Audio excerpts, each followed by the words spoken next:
खबर पालिका आपका स्वागत करती है। नमस्कार, मैं हूं आपके साथ पारिजात और आप देख रहे हैं जन भावना टाइम्स। काशी विश्वनाथ मंदिर और ज्ञानवापी मस्जिद के निर्माण को लेकर इतिहासकारों में खासा मतभेद दिखाई पड़ता है।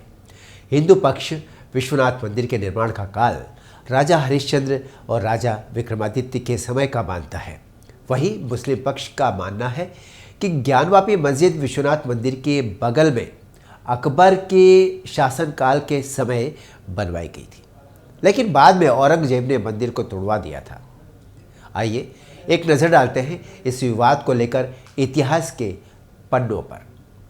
हिंदुओं के मंदिर अपनी अकूत संपदा के कारण मुस्लिम आक्रांताओं के निशाने पर हमेशा से रहे हैं।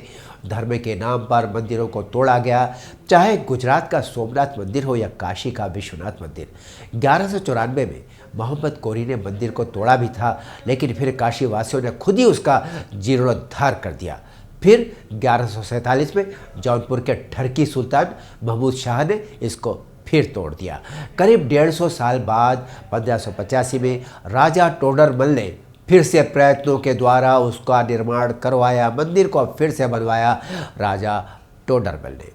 कहा जाता है कि अकबर के समय ऐसा हुआ। अकबर ने सभी धर्मों को अच्छी बातों को अपनाने का सिद्धांत सुलह कुल अपनाया और इसी के आधार पर दीन ए इलाही नाम का एक धर्म भी अकबर ने चलाया। कहा जाता है कि अकबर ने इसी के अंतर्गत विश्वनाथ मंदिर के बगल में ज्ञानवापी मस्जिद बनवाई, जबकि वो मस्जिद पहले से ही थी, तोड़ करके बनवा दी गई थी। 1632 में शाहजहां ने भी मंदिर तोड़ने के लिए सेना भेजी 1632 में, लेकिन हिंदुओं के विरोध के कारण वो सेना नाकाम रही, मंदिर तोड़ा नहीं जा सका। उसकी सेना ने काशी के दूसरे 63 मंदिरों को ज़रूर तहस नहस कर दिया, औरंगजेब की सेना ने। लेकिन औरंगजेब को अकबर की यह नीति इतनी बुरी लगी कि उसने 8-9 अप्रैल 1669 को अपने सूबेदार अबुल हसन को काशी का मंदिर तोड़ने के लिए फिर से भेजा। सितंबर 1669 की बात है जब अबुल हसन ने औरंगजेब को पत्र लिखा। उसमें उसने औरंगजेब को लिखा, मंदिर को तोड़ दिया गया है और इस पर मस्जिद बना दी गई है। ये बात इतिहास में दर्ज है। औरंगजेब के समकालीन इतिहासकार साकिब मुस्तैक खान अपने किताब बसीरे आलमगिरी में आंखों देखिए लिखते हैं। उसमें उन्होंने लिखा है कि औरंगजेब ने विश्वनाथ मंदिर को तोड़कर मस्जिद बनाकर इस्लाम की विजय पताका फहरा दी। ये है इतिहास। यही नहीं, औरंगजेब ने काशी का नाम औरंगाबाद भी कर दिया। कुछ इतिहासकार मानते हैं कि ज्ञानवापी मस्जिद औरंगजेब के शासनकाल की देन है।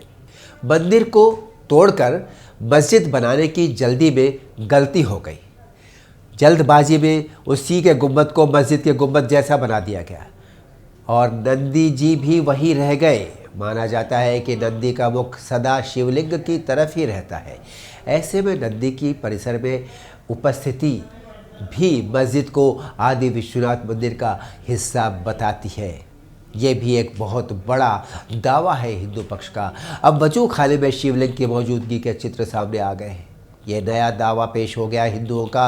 बहरहाल 1752 में मराठा सरदार दत्ताजी सिंधिया और मल्हारराव होलकर की बहू अहिल्याबाई होलकर ने मंदिर का पुनर्निर्माण कराया। उनका भी इसमें एक योगदान रहा। अहिल्याबाई ने विश्वनाथ मंदिर के गर्भगृह को फिर से तैयार करवाया, फिर से बनवाया और शास्त्र सम्मत तरीके से मूर्ति की प्राण प्रतिष्ठा भी करवाई। उन्होंने कई घाट भी बनवाए। एक घाट का नाम तो अहिल्याबाई के नाम पर ही है, जो वहाँ पर आज भी देखा जा सकता है। तो ये एक लंबा चौड़ा इतिहास है। अहिल्याबाई के बाद पंजाब के महाराजा रणजीत सिंह ने विश्वनाथ मंदिर के शिखर पर सोने का छत्र चढ़वाया।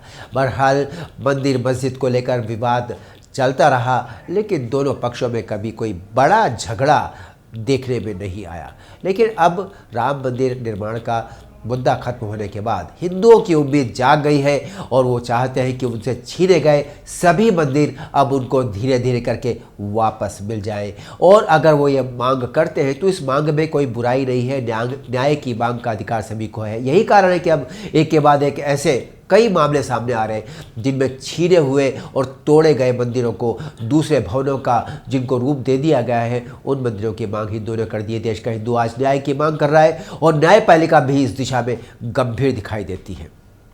फिर मिलते हैं आपसे अगले बुलेटिन में। तब तक देखते रहिए जनभावना टाइम्स। नमस्कार।